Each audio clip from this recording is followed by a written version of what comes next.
How are all of you out there? This is Delinda, and I'm your host for the Tuesday live broadcast, Faith in Action, and so happy to welcome back my beautiful guest who is like the guru of so many things, Miss Nancy White. Hi, Nancy.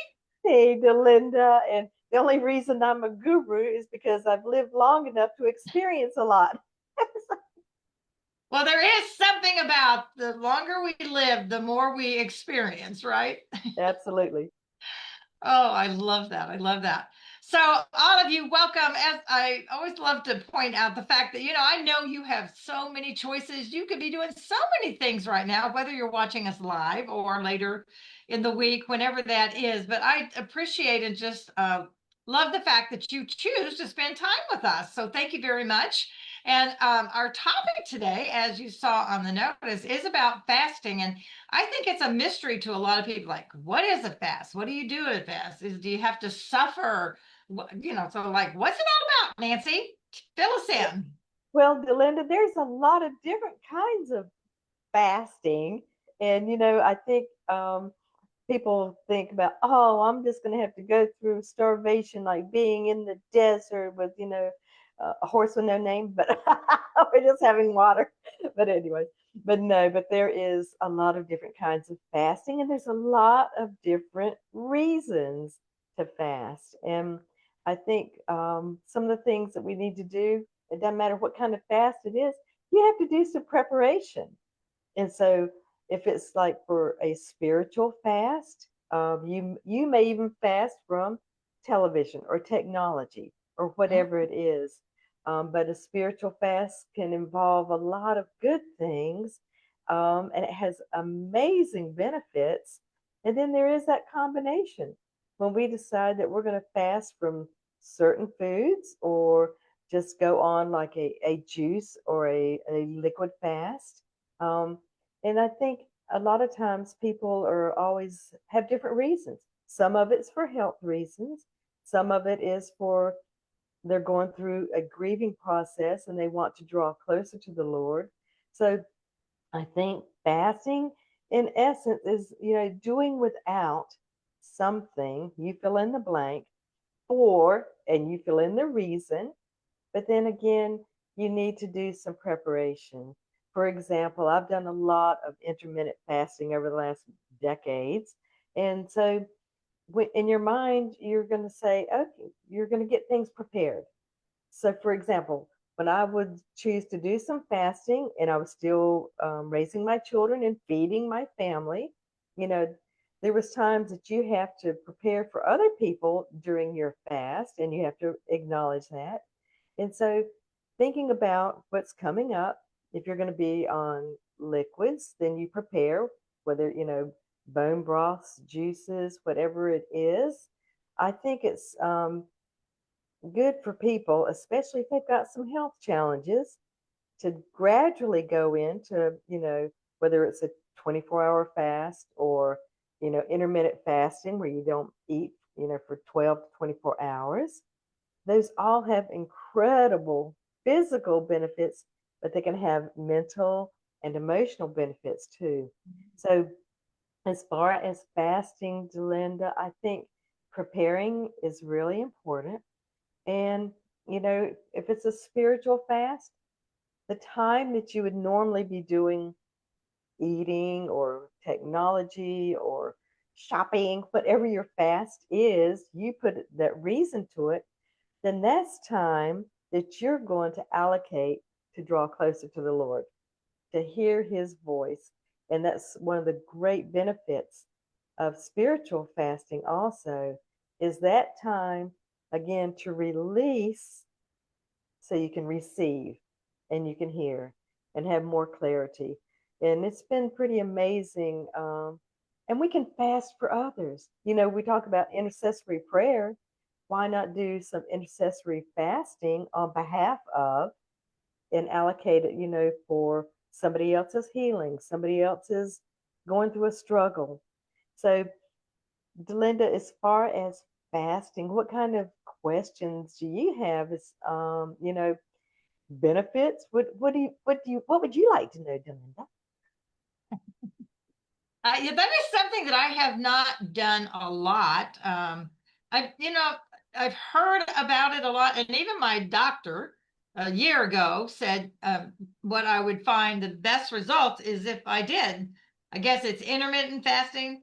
So I guess I'm not really understanding that there were different kinds, but he says I don't want you to eat from whatever after dinner, so around 6 o'clock, till at least 12, 14 hours later. Well, I am such a snacker. Oh my goodness.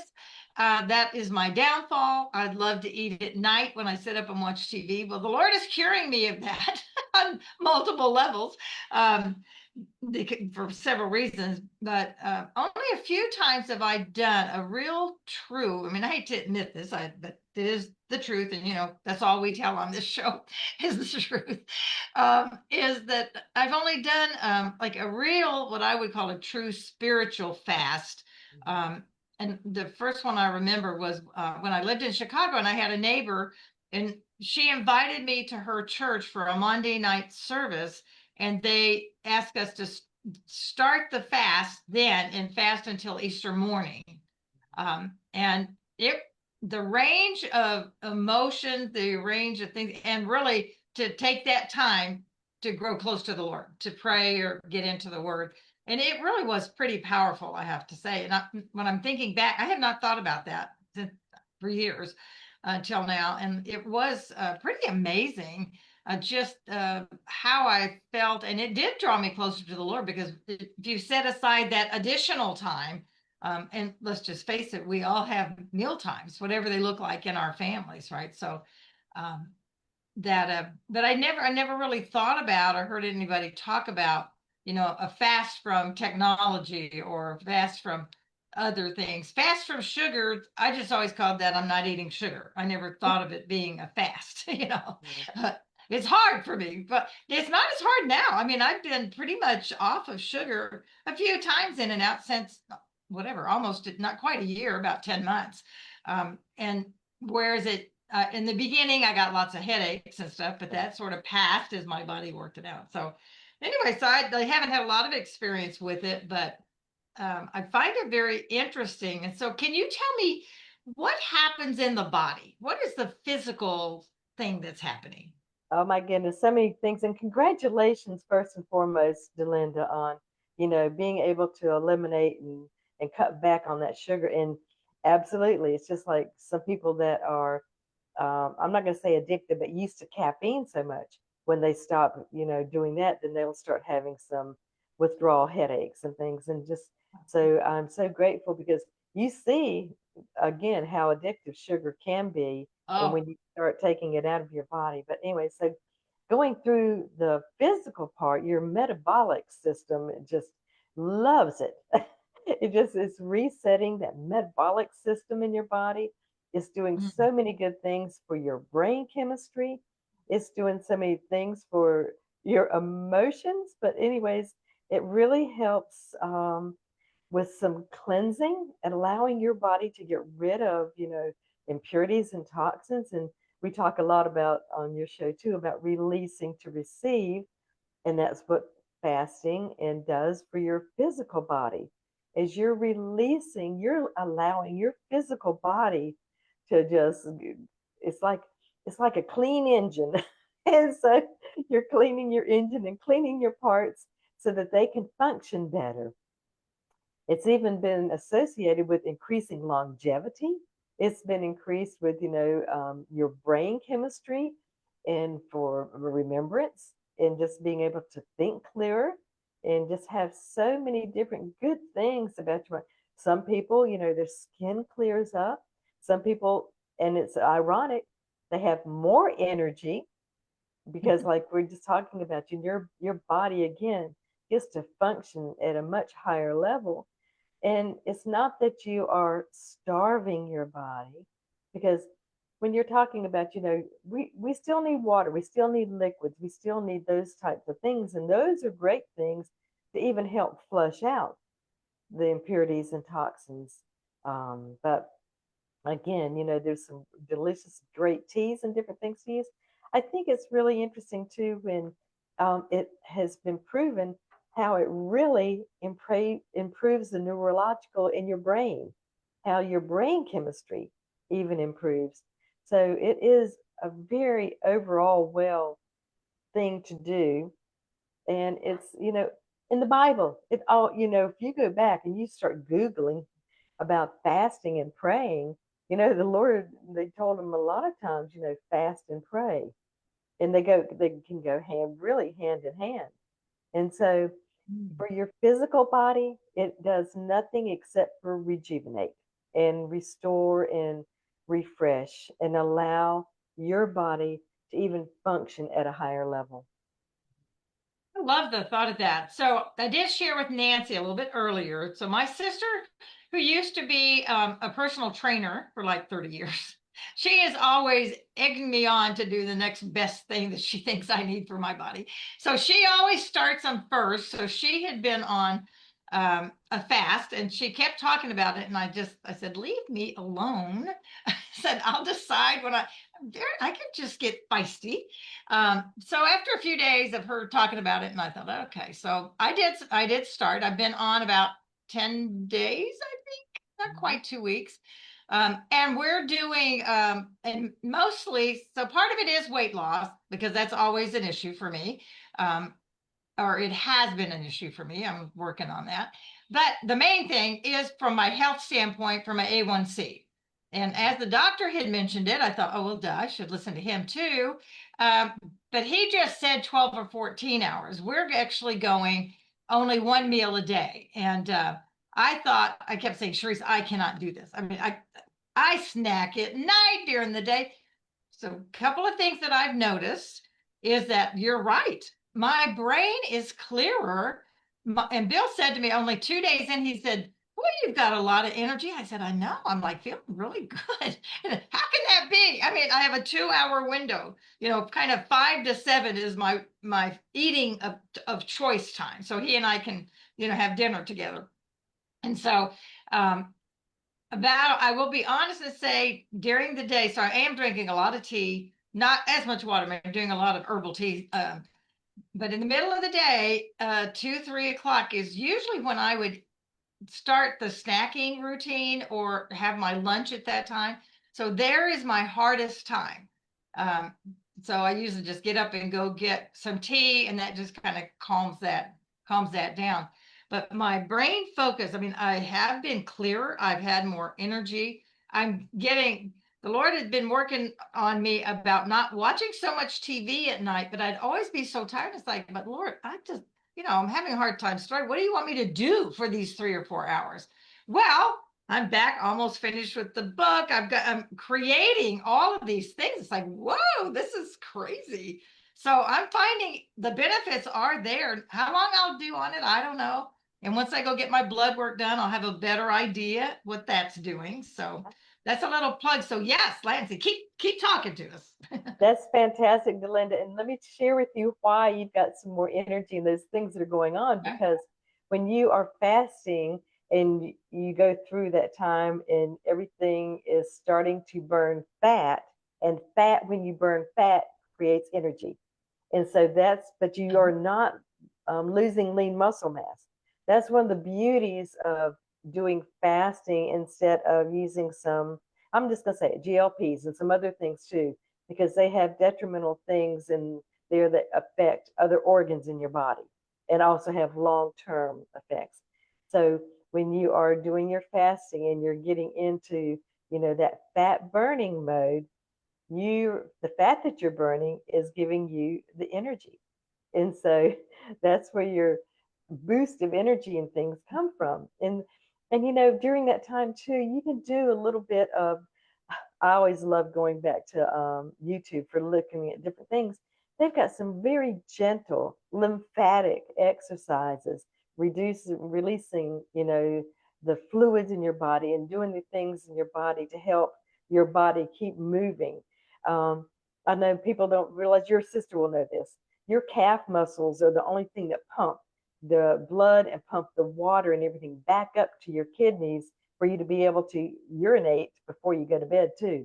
So it's really good. Like if people are eating their meals to just 10 minutes, just do some things with calf raises or some gentle walking to get those calves going, because that's going to help your glucose levels not to be spiked, and but also some other things. So as you're having some of that time, but I think it's congratulations on working on your book. Oh, I cannot wait for that to come to fruition for you.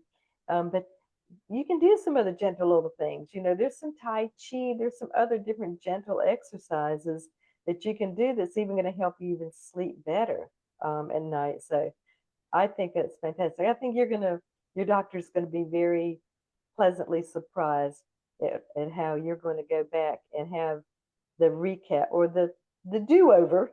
You're having a do-over because you are refreshing and renewing your happy body one happy cell at a time. Oh, I love that. So would you explain that just a little bit more? I've never heard that, Nancy, about your calves. Mhm. So It, yeah, say that again or talk about that a little bit more. okay, okay, so our calf muscles are so, our body's such a miracle anyways. So when Yeah. you are doing some exercises, even if it's just here's a ballet releves, or raising up, or even using a step, dropping your heels and then standing Mhm. up on your toes, moving that kind of movement. But especially if after you've eaten your biggest meal, so if you can do some exercising, just some gentle walking, doing some things to help those calf muscles, it's going to keep your glucose levels even, but it's also going to keep you again from spiking, but it's going to help you to burn that sugar. And it again, as far as even your lymphatic system, or I was doing some research not too long ago, especially to help people sleep better at night, because so many people talk about have to get up and they have to go to the bathroom. But there's things that you can start doing, like in the middle of the day and like to the 4 o'clock. And they were talking about a great test that you can do to see if your body is holding on to a lot of fluid. Is you can take your thumb and you can press on your shin bone, right where your shin is, and take it up. And if it leaves an indentation, then that means that you have got fluids that are down into your legs. And so there's different ways that you can help, again, to get those fluids back up through your kidneys, especially between like 4 and 8, and be able to go to the bathroom and release that extra water and fluids. And then by the time you're going to sleep, another great thing is putting your feet straight up on the wall. And I used to tell women this all the time. If you're waking up between 1 and 3, it is stress. But if you've got to get up and you go to the bathroom before you get back in bed, just lay on the floor, put your feet straight up the wall, and lay like a T, and it allows the blood and everything to recalibrate. But helping your body again to function again at its best is what we're all looking for, and we're just looking for any of the ways that we can just help it. And we're taking care of these temporary temples, Delinda, like I tell people, until we get our permanent maintenance free one. But we're always learning, and we never stop learning. We want to keep doing the things, because as we mature and as we continually, get into another season of life, our body does function, a little bit differently. And so we can adjust, we can do the things that we can do again to become the best versions of ourselves. That was a long answer. And I know. Well, and some people say, oh, yeah, we're not in our 30s or 40s anymore, or even our 50s. But the truth is, I wouldn't even want to go back then. So, like, I rather like where I'm at. I think that's part of just being grateful. You and I've talked about that a lot. That whole just being grateful every day when we wake up in the mornings. And, I love your phrase. I tell everybody about that. They're like, good morning, Lord. um, and I just think that whole being grateful helps us look at every day in a more positive way in regard to our bodies, in regard to all the other things as well. And the more, I mean, we are the temple. And that's what God really started working with me on last year. Is like it can't be anymore for me about looks. Okay, yes, I want to look my best. Okay, I'm not Yeah. going to deny that, but that cannot be the focus. That cannot be the priority, so the priority is taking care of the temple. And boys, since that mind shift happens, since God just changed that, it's just so much more releasing to just think about, how can I treat my body? How can I feed it better? All of these things that we've been talking about off and on for the whole year. Let's be real, right? Yeah. But Nancy, tell me a little bit. I don't know that our viewers, you've been on a number of times, which I'm so grateful for. But I don't know if you've actually ever told them about some of your background and research stuff. I mean, it's pretty fascinating. Do you mind talking about that a little bit? Um, don't mind talking about it at all, but before I go there, I really want to just, just re-emphasize the time that when we are fasting and we're drawing closer, to the Lord, what the most, you cannot put a price on it.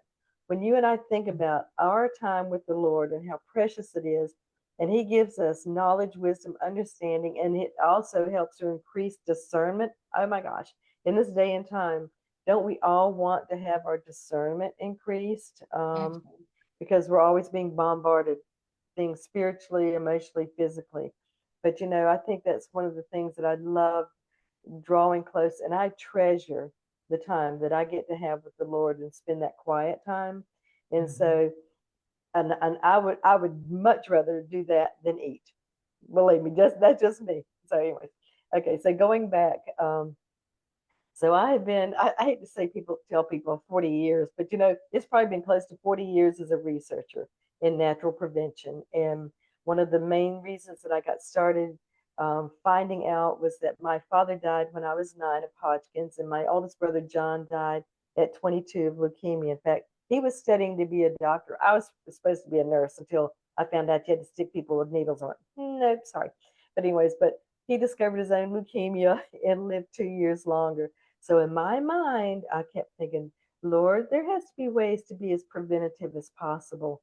But then my mother, who was ahead of her time, lived to be 96 before she moved home to be with the Lord, was always doing things. She was juicing before Jack LaLanne had a juicer. She was using colloidal silver, doing greens, and all these types of things. I thought everybody did. But anyways, but so I really started on my journey to just keep on learning, and I'm never going to stop learning about all the different ways that we can be as preventative as possible, but especially people that have gone through some challenges, whether it's cancer, different illnesses, or whatever, is to get built back up and to give them hope again. And I love helping cancer thrivers to find out different ways that they can use foods and different modalities and things to keep their pH where it needs to be, and it gives them peace of mind. But also finding people that have gone through illnesses, have gone through injuries. Again, these bodies are miracles. They regenerate every 7 to 8 years, so you might as well keep making a new good one. And so, just like you said, we're going to continue to age, but we want to be our very best where we are. So, I think there's a lot of things that I have loved and learned about cellular health, about different ways to be as preventative and to combat as much as possible. So, yes, help people know the difference, the benefits of alkaline versus acidic foods by taking things that help your cellular cleansing. That's where the cleansing comes in a lot too. But, I love meeting people of all ages and stages, Delinda, and just listening to them to find out what they're doing, and then just finding out areas that they want to enhance. And then that Rolodex, that encyclopedia, whatever, starts going. And so that's where, I love to just give them good suggestions and guidance. And then, direct them in ways that they can also discover, because that's empowering. Like you have discovered, you've discovered the amazing benefits of, cutting sugars out of your life, because it's very acidic, it's very inflammatory. And inflammation is one of the number one things that we have to be able to settle it down, to be able to soothe it back out again, because inflammation is just like having acid in your body. Mhm. And it seems like uh, my husband has a few issues, that they can't seem to diagnose. So they just sort of put it in a lump over here. Well, it could be this and it could be that. And it's like, so um, I'm hoping, I haven't told him this, that maybe as he sees the difference in me, he might decide to do something. Now, he is kind of hypoglycemic. So when his blood sugar drops, oh my gosh, he's like, what are they? Those ads on TV are just so funny. The angry, I'm hangry. So Bill's a little bit like that. He would admit it if he were to walk in the room. So I'm not talking bad talk on him. But I know that, you hear a lot about that, how the immune system and how, you know, how it just gets so compromised in the Yeah. different things, what that we eat and the lack of exercise or movement in our bodies. Yeah. It is, and it's all attached. You remember that old thing? The ankle bone's connected to the shin bone. Everything is connected to everything else, and it's like It that is. domino effect. When one member or one part is suffering of your body, then everything is affected, and that includes our heart and our brain and our emotions too. And so I think we have to nurture that mind, that body, and that spirit every single day, and even Bill, your husband, he can learn about protein pacing, about every 4 hours to be having a little bit of protein or whatever, because that's going to hold him longer. Whether he's eating some walnuts or raw pistachios or pumpkin seeds are incredibly good too. But having those little things throughout the day instead of letting our bodies get empty, like the gas tank, it gets empty, and then we got to put stuff back in it. But some people's fires burn differently. We all do. We all And do. so Yeah. I think it's really important to know your own body and just to, and know what's good, because we know, we just, sometimes we don't want to admit it, but we know when something's So good for us true. and when it's So not. true. Mhm. I think one of the things too that I've noticed is how much snacking I do. Mhm. I tend, because I'm not eating during the day, um, it's like I go in the kitchen and normally, I mean, I catch myself all the time. I would have taken a bite of this or I would have taken a bite of that, or I would have tasted Henry's noodles to make sure they were perfect. So there's no bite of anything if you're doing it the way that I'm doing it with my sister. Um, but it's teaching me about the habits that I have that I wasn't quite aware of. Mhm. All the extra calories and whatever else. So we can learn so much about ourselves. And I think the only way we can make real change, and this affects whatever area we might be talking about, unless you know and can identify what it is you're doing, how are you going to make the change? It's like negative self-talk. Yeah. Unless you catch yourself and realize how bad you're talking to yourself, others too, probably. But often we beat ourselves up. And so if you catch yourself, then you can change that. You can Mhm. stop that negative talk and turn it into what God says about you. Mhm. So it's the same thing with, bad habits towards eating or bad habits towards, maybe you don't even realize that you're spending 3 hours a day or 4 hours a day playing games on your phone. Yeah, playing games on your phone is not inherently bad, but it depends if you're spending on how many hours on that and what are you not doing instead. So, Set it's really set your time helpful. set your timer on your phone and just say Exactly. Yeah, set your time. exactly. Yeah. And Delinda, one of the other things I was going to suggest too, if I may, is that is during your fast times, um, having with your water or whatever, having a good healthy electrolyte is huge. Every cell needs an electrolyte, and most people think only sweaty athletes do, but it's really important, for just having electrolytes every single day. What I have done, I've started getting into the habit of, I take a cup at nighttime, and put it in my bathroom, and it's like 8 ounces of water. It has some electrolytes in it, and that is the first thing that I drink. First thing in the morning is that I drink that water with electrolytes in it, because it is good for every single cell, but it's really good for your brain. Oh, well, I like that. I will check that out because my brain can still use a whole bunch. So, I tease about myself a lot. Bill just shakes his head because we all think differently. Our bodies eat differently, but I store different kind of information in my brain than what he does. He can play any trivia game. Oh my goodness, he remembers just all these facts. It's like, how do you remember that? And he says, well, how do you not? So I just don't. It's okay. I'm okay with that. It doesn't hurt my self-esteem at all. But it's funny how we all do differently. And so if I can power up my brain a little bit more, because I don't know about you, Nancy. I think we're both. I'm headed into a new season. I don't care what age the calendar says I am. Just looking at what God has ahead. Because as long as we're alive, we got stuff to do, right? We do. He's not finished with us yet. That's right. That's right. Well, we're at the top of the hour. What last information, advice, whatever would you like to share with the viewers this morning? I think it's really important to pray about, doing a fast, and whether it's just, intermittent fasting or whether it's just fasting. My mother did a 21-day fast just on liquids. And so, but she was praying for specifically a reason. She was praying for Israel. And so anyways, but I think, think about it and pray about it. And if the Lord's nudging you to do it, then just plan ahead and think about it. Don't do it on your vacation week, for heaven's sakes. Do it on, look at the calendar, look at some time just to be able to say, Lord, this is a time that I would really love to draw close to you. And whatever that means, fasting from whatever.